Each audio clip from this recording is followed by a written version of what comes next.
This song is what I imagine every construction worker on the turnpike listening to while they're laying cement. Somewhere between Stroud and Bristow, or did I just assume you meant the Turner Turnpike as opposed to one of the other fine turnpikes across our great state? Any of them.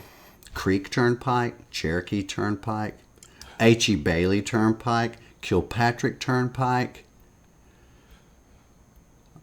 Got to be more. Cimarron Turnpike. Yeah. You guys are going to have to help me, but I do know that's why that one band out of Tulsa is called the Turnpike Troubadours, because you can't go for... If Tulsa's such a great place, how come you have to pay to leave? Anybody ever...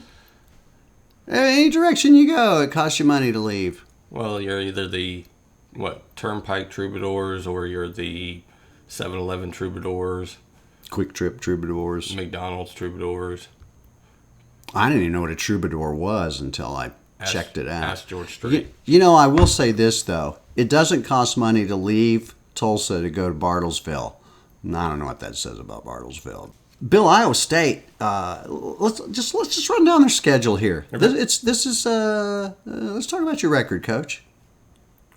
Iowa State opened the season with a 3 overtime win over Northern Iowa, which I'm sure scared everybody to death. I thought it was funny, but then they lost, and it's a good thing they did, or we'd be 5-11 games behind Skyler, if you remember. They lost to Iowa, 18-17. Kind of looks like a bad loss now. Yeah, it does. Then they beat Louisiana Monroe, the Warhawks, 72-20. That was a nail biter. Lost at Baylor, 23-21 in a game where they were down and came back and played really well. Then they beat TCU 49-24. They beat West Virginia 38-14. They beat Texas Tech 34-24 in Lubbock. And then a week and a half ago, gave up the ghost to OSU and lost 34-27. They've won 3 out of their last 4. They are running the ball well. Can they sustain drives and run the football? I think Brock Purdy's going to have to tuck and run a little bit, and he's capable of that, Bill. He's, I think, 3rd on the team in total rushing yards.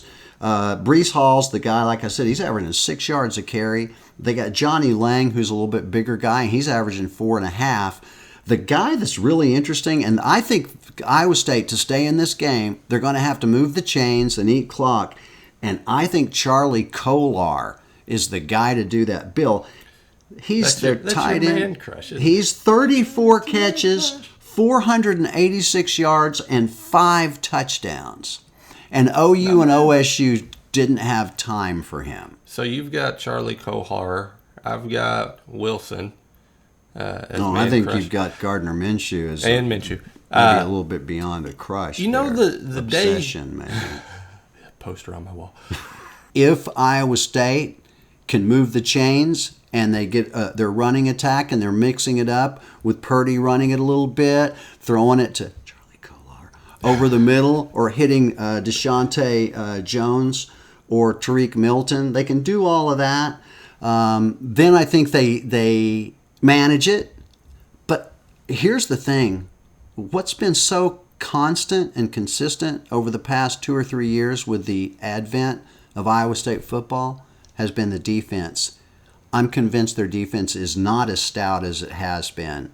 And I'm convinced of that because I watched what Oklahoma State did to them.